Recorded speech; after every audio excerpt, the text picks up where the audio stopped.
Beneath the veil of everyday existence, where history's shadows play against the walls of time, lies a hidden thread that binds the tapestry of humanity's greatest minds. Imagine a world where the fabric of society is woven by the hands of the unseen, where the architects of history craft the future in the light of a flickering candle. This is a realm where art, science, politics, and philosophy converge in a silent symphony of progress. In the lush gardens of Monticello, Thomas Jefferson, the author of the Declaration of Independence, ponders the principles of liberty and justice.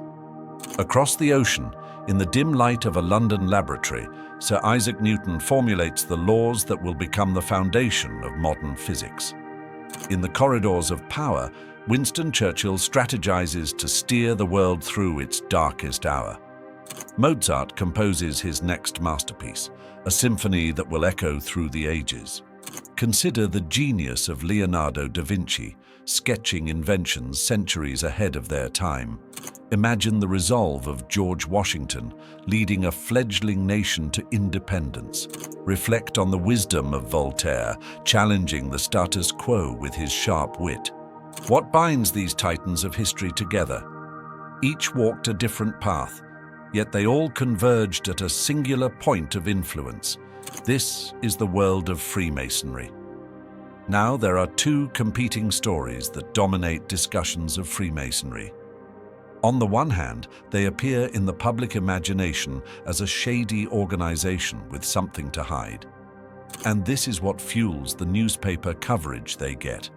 Outlandish stories in which they are responsible for cover-ups of the sinking of the Titanic or the Hillsborough disaster.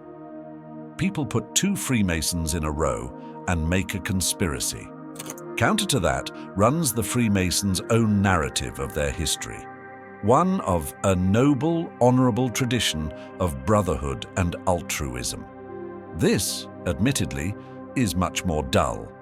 But somewhere in between these two stories is a vast, untapped world of extraordinary tales about what Freemasonry has meant to people, about the things it has got involved in, and the paranoia that Freemasons have generated throughout their history, and also how Freemasonry has been hugely historically important. From its inception, secrecy has undoubtedly been an important element of Freemasonry. Why is this the case? That's certainly true. It's been a great selling tool for them, this idea that if you join the Masons, you will learn the secrets and become part of an elect band with access to privileged knowledge. But the way that Masons use the word secrecy actually translates to something more like sacredness, because it's used to create a sense of awe and specialness around their rituals, which are very important to them.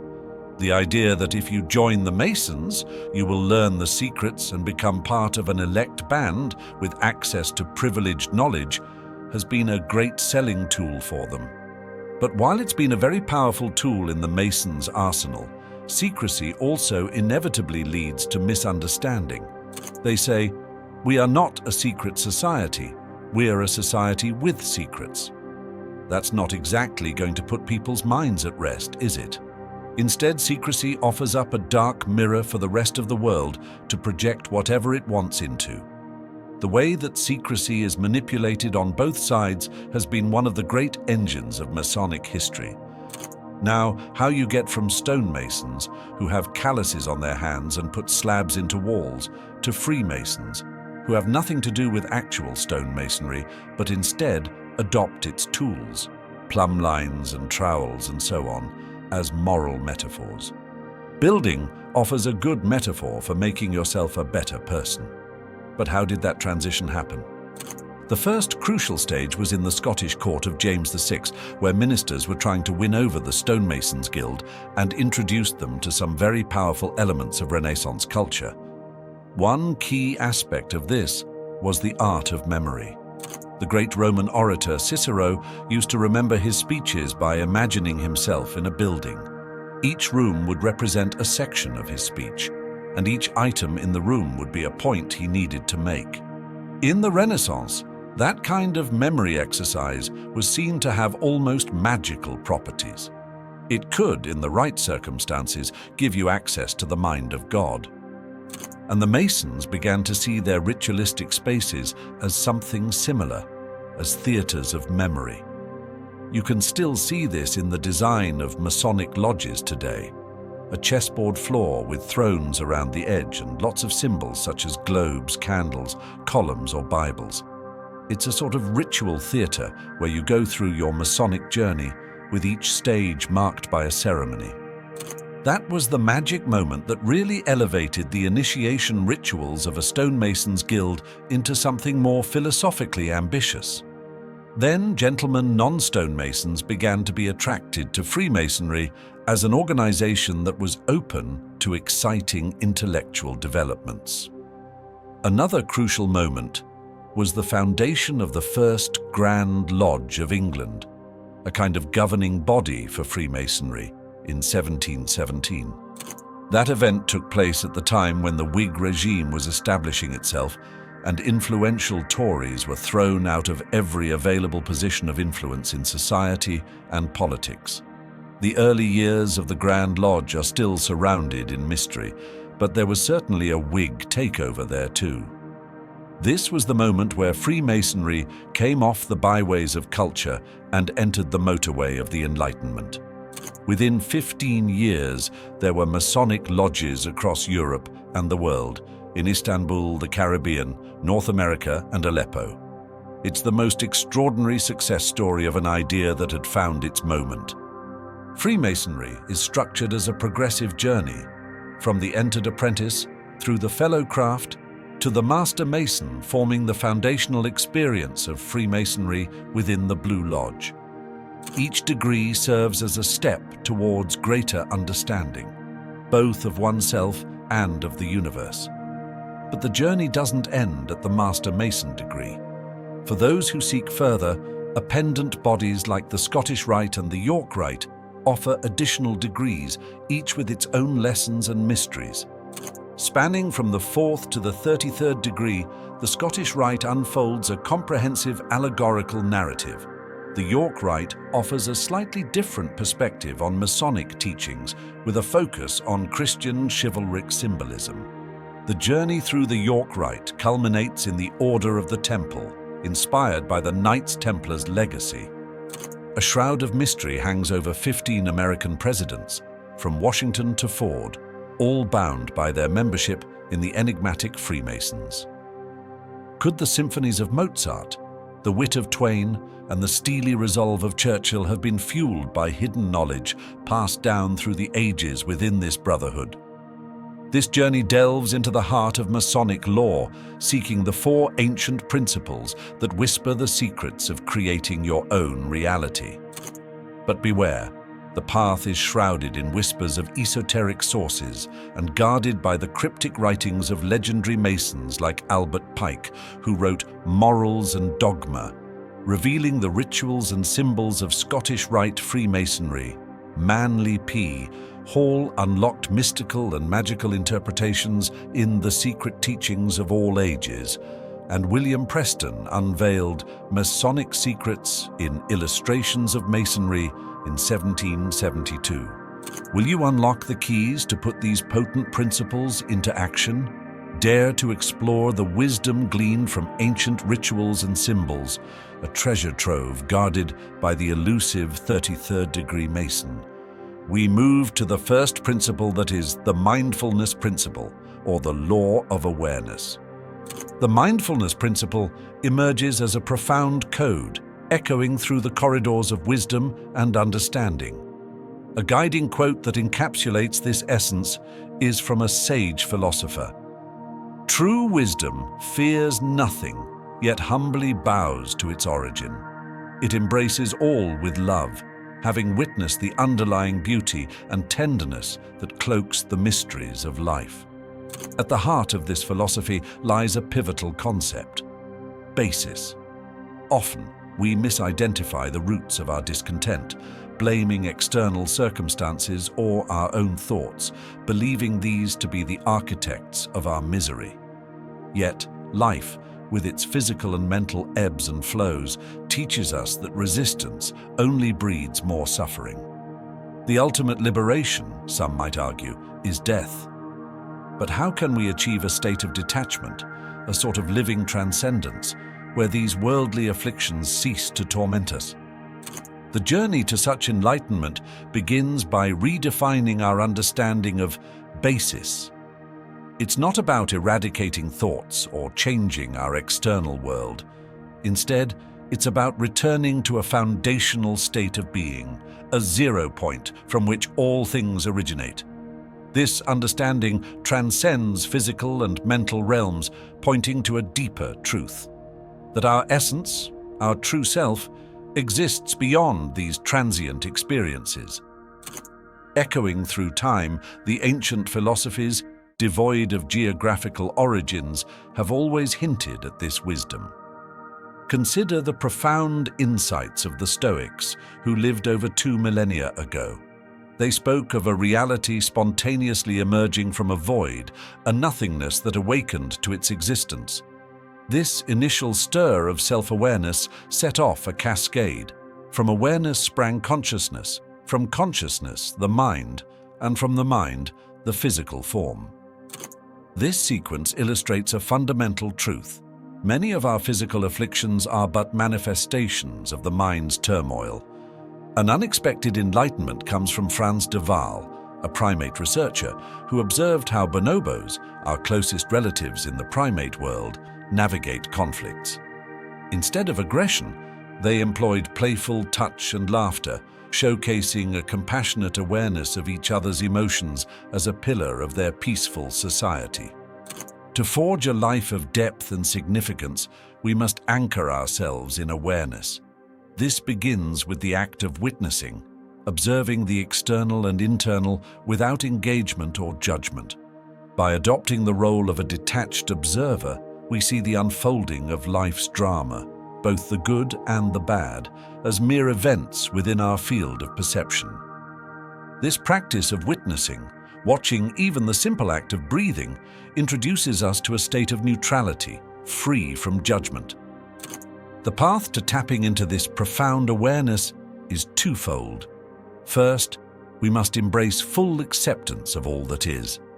This acceptance is not passive resignation, but an acknowledgement of the present moment in its entirety. Secondly, we adopt a stance of non-judgment, viewing every event, every thought, as neither good nor bad, but simply as occurrences in the vast tapestry of existence. This mindset fosters an unshakable tranquility, rendering us imperturbable amidst life's storms. In essence, the mindfulness principle teaches us to empty our cups, to divest ourselves of preconceptions and attachments, and to approach life with an open heart. By recognizing ourselves as the source, not as separate entities reaching for it, we realize our innate wholeness. In this state of pure being, I am becomes not a declaration of identity, but a recognition of our fundamental essence. Thus, we discover that the simple act of observation unlocks the key to our boundless potential. It empowers us to navigate the complexities of existence with grace and equanimity. However, this journey requires clarity of mind, and therein lies the second principle, the principle of unveiling, or the law of clarity. This principle serves as a guiding light for those navigating the labyrinthine complexities of the cutthroat corporate world. Its inspiration stems from the profound teachings of Manly P. Hall, a revered sage in the realms of mysticism and philosophy. The narrative that unfolds resonates deeply with the professional journey of Marcus, whom I crossed paths with a couple of years ago. At the remarkably young age of 35, he helmed the business strategy and development arm of a major global investment bank, a position typically reserved for individuals in their late 40s or early 50s. Like many in his field, Marcus faced the relentless challenges of exceeding targets, leading a team, and thriving in a fiercely competitive market.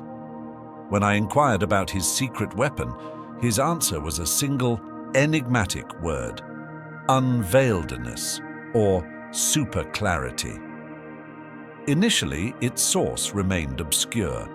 However, delving into Manly Hall's profound insights into the human psyche and the universal laws governing success, I gradually came to understand the resonance behind Marcus's seemingly cryptic response years ago.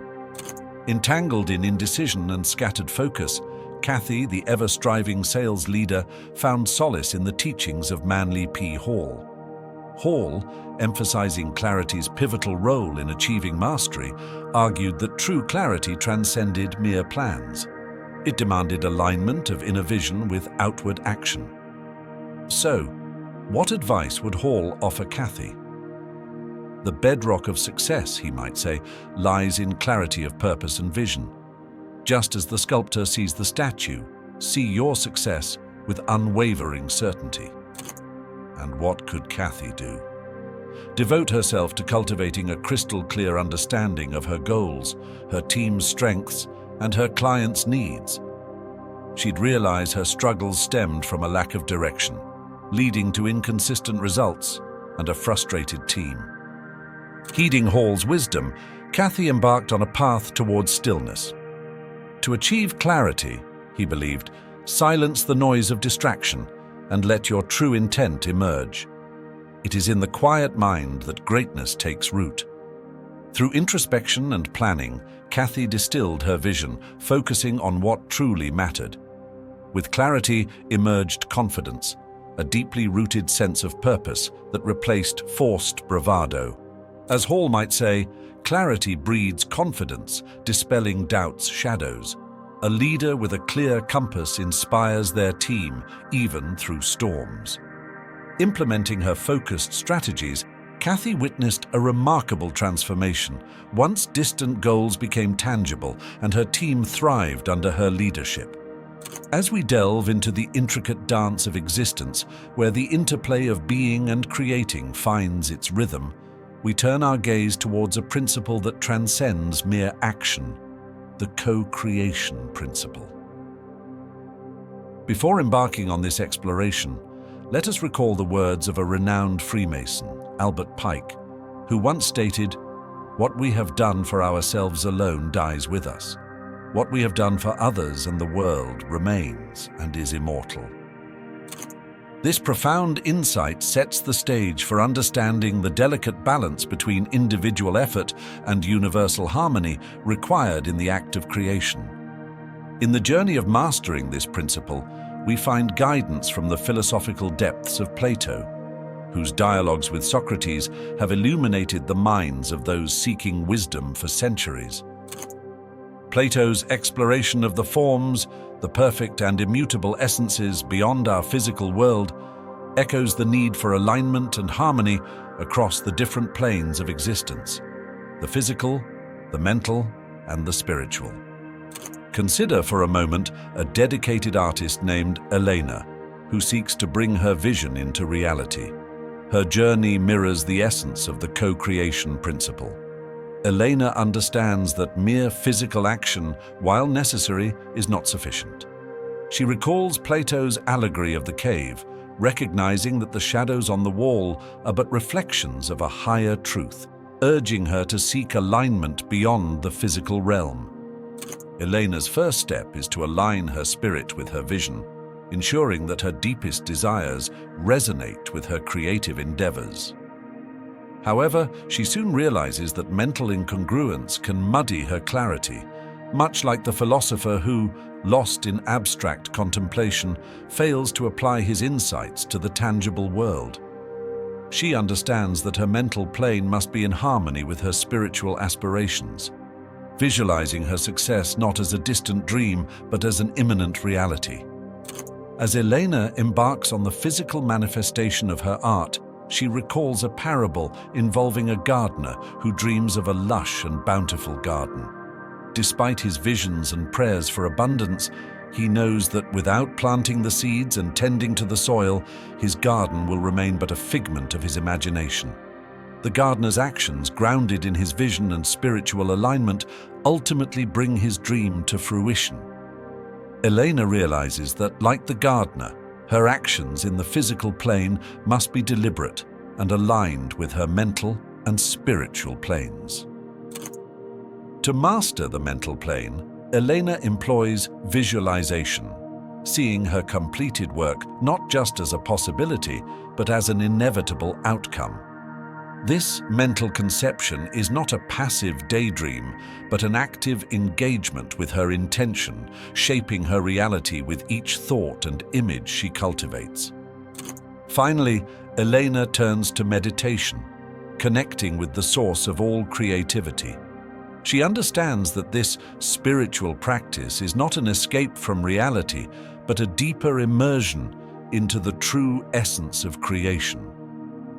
Meditation becomes her channel for receiving inspiration, a sacred dialogue where the universe itself whispers the secrets of co-creation into her receptive mind. Through Elena's story, inspired by the wisdom of Plato and the teachings of Freemasonry, we witness the power of the co-creation principle.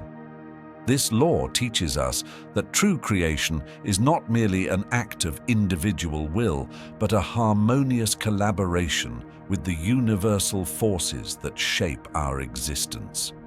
By aligning our physical actions with our mental visions and spiritual truths, we unlock the potential to transform our dreams into reality, co-creating with the universe in a symphony of purposeful existence. Embarking on the journey to understand the final and perhaps most pivotal principle in our exploration, we turn to the equilibrium principle, a concept deeply rooted in the ancient teachings and wisdom that have been passed down through the ages.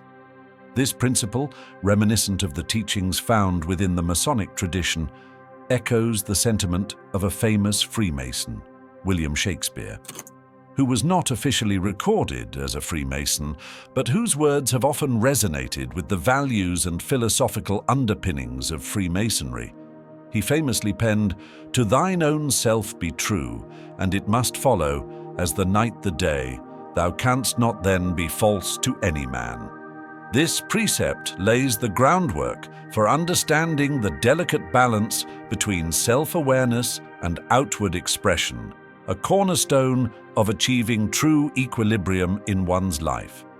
The ancient Greeks, particularly Aristotle, provided further illumination on this path. Aristotle's concept of the golden mean, the desirable middle between two extremes, one of excess and the other of deficiency, serves as a guiding light for those seeking balance. His philosophy underscores the importance of moderation in all aspects of life, a teaching that aligns seamlessly with the equilibrium principle. Imagine a philanthropist, Sophia, who endeavors to make a meaningful impact in the world. Her journey embodies the essence of equilibrium, striving to balance her efforts with the natural flow of life. Sophia understands that mere action without reflection leads to imbalance, much like a ship without a rudder, aimlessly drifting in the sea. She reflects on Aristotle's wisdom, recognizing that her actions must be measured and purposeful, aligned with her inner values and the needs of the world. Sophia's commitment to her cause is unwavering, yet she is mindful of the trap of becoming overly attached to the outcomes of her efforts. She recalls the tale of a teacher who, dedicated to his students' success, poured his heart into his teachings without expecting accolades or achievements in return. His focus was on the process, the act of imparting knowledge, rather than the accolades that might come. To his surprise, his students flourished, achieving beyond expectations, a testament to the power of focused intention coupled with detachment from the outcome.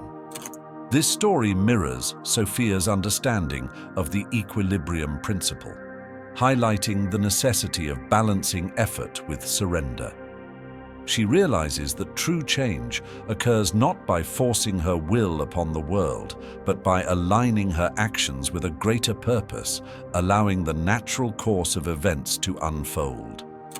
Sophia's approach to philanthropy, influenced by the teachings of Aristotle, becomes a dance with the universe. She engages fully in her work, dedicating herself to her cause while remaining open to the outcomes, whatever they may be.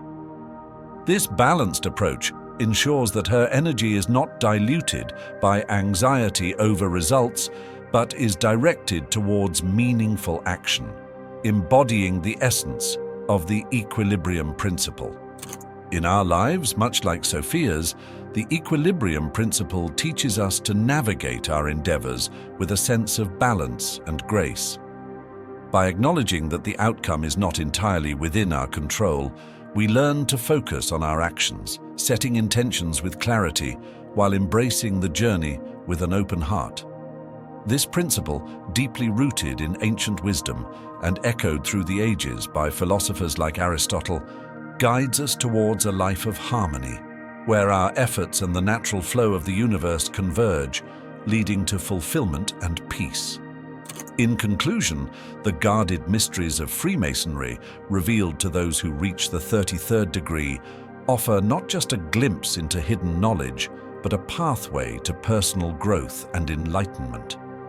By exploring these principles, we unlock a treasure trove of wisdom, learning to navigate the complexities of existence with grace and equanimity.